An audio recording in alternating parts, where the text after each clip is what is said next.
संगठन मजबूत पाई कर्मी को आह्वान देले मनमोहन। बीजेपी राज्य सभापति मनमोहन सामल पुनः राज्य सभापति हेबा परे प्रथम थर पाई कटक गस्त करिसेंती।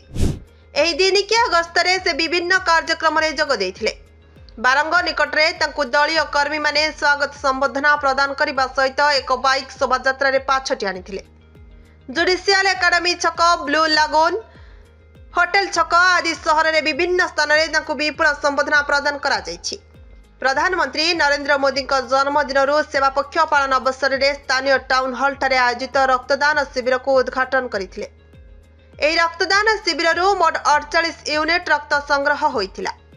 तुलसीपुर एवं कॉलेज छक आयोजित स्वास्थ्य शिविर में जोगदेवा सह एससीबी मेडिकल रोगी को फल बंटन करथिले। महानदी विहार स्थित हारामणी मंडप रे सम्मिलनी रे जोगदेई कार्यकर्ता को उद्बोधन देथिले। किभଳି दलीय संगठन को मजबूत करा जाई परिबा सतिपई कर्मी को आह्वान देथिले।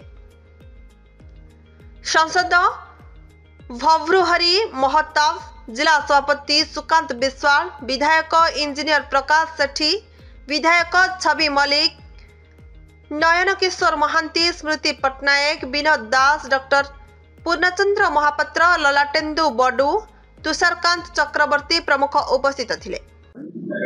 वृक्षरोपण सरकार तरफ 75 लाख गछ गोटे दिन लगे 1.5 कोटी लगे 2 गुणा हला एवं आमर कार्यकर्ता माने गछटी मां ना रे गछटी लगेवा कार्य गोटे विप्लव परिणत होती। ऐतिहासिक पदक्षेप 25 कोटी गछ लगेवार संकल्प प्रधान नहीं।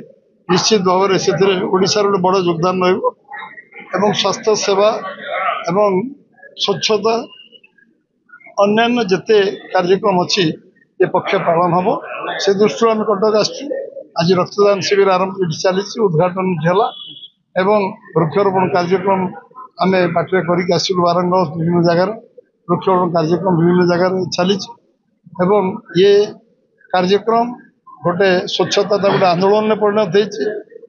आम स्वच्छ भारत कार्यक्रम 14 कोटी शौचालय प्रधानमंत्री 11 वर्ष भीतर कर सारी आज आम जो आज गोटे पवित्र दिन आज जो जो संकल्प दिन आज जीएसटी गोटे वैप्लविक परिवर्तन आनी प्रधानमंत्री से अंतकरण जिते धन्यवाद देले कम हम धन्यवाद दूची। भारत वर्ष जो भाव आर्थिक स्थिति आम 4 नंबर में पहुंचे 19 नंबर 4 नंबर से निश्चय आहरी आगू जीव आम लोक आर्थिक दृष्टि छिड़ा आम स्वावलंबी और आत्मनिर्भर भारत के। कटक जयदेव पाणी रिपोर्ट, हर्षिका मीडिया।